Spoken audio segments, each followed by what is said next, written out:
कशा पद्धतीने आता मी सांगतोय, पण आता ते माझ्यासोबत येण्याची त्यांची तयारी दिसत नाही आहे.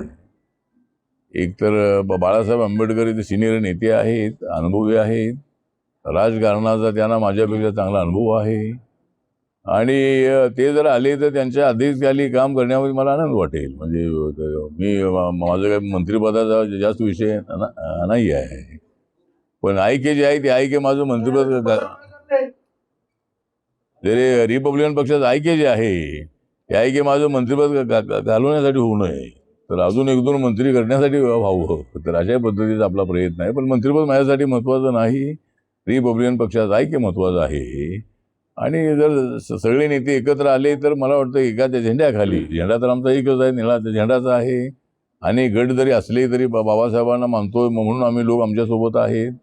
त्यामुळे जर ऐक्य झालं तर एक आमची ताकद चांगली वाढू शकेल आणि रिपब्लिकन पक्षाच्या कार्यकर्त्यांना चांगली संधी मिळेल. आणि मी सांगतो की 90 मध्ये ज्या वेळेला मी एकटा मंत्री झालो तर त्यावेळेला काँग्रेसच्या अलायन्ससाठी प्रकाश आंबेडकर, गवई, कवाडे सर या सगळ्यांनी जर मला पाठिंबा दिला असता, म्हणजे माझ्या भूमिकेला, तर त्यावेळेला रिपब्लिकन पक्षाचे 10-12 मंत्री होऊ शकले असते. मी एकटाच मंत्री झालो.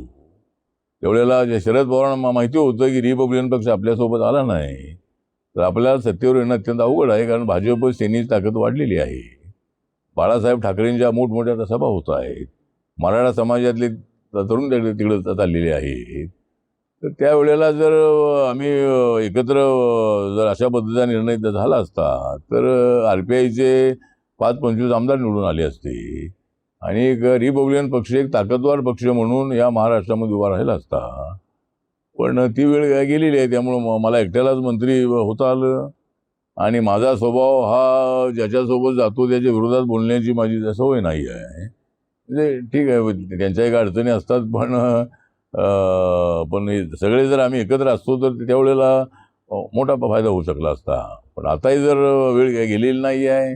आताही बाळासाहेब आंबेडकर आणि जर ही भूमिका घेतली, त्यात अडचण एवढीच आहे की वंचित बहुजन आघाडी आणि रिपब्लिकन पक्ष. तर आता मी तर काय वंचित बहुजन आघाडीत जाणार नाही. ऐक्य करायचं असेल तर बाळासाहेबांनी रिपब्लिकन पक्षात आलं पाहिजे. बाबासाहेबांचा पक्ष आहे. आणि मग हा गट तो गट यापेक्षा रिपब्लिकन पार्टी ऑफ इंडिया या नावाच्या पक्षामध्ये आपण सगळ्यांनी विलीन होऊ.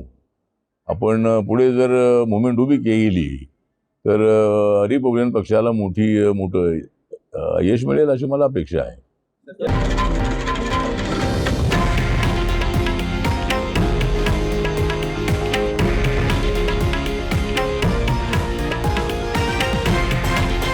हे आहे देशातील नंबर 1 न्यूज नेटवर्क आणि आपण पाहत आहात TV9 मराठी, एकमेव.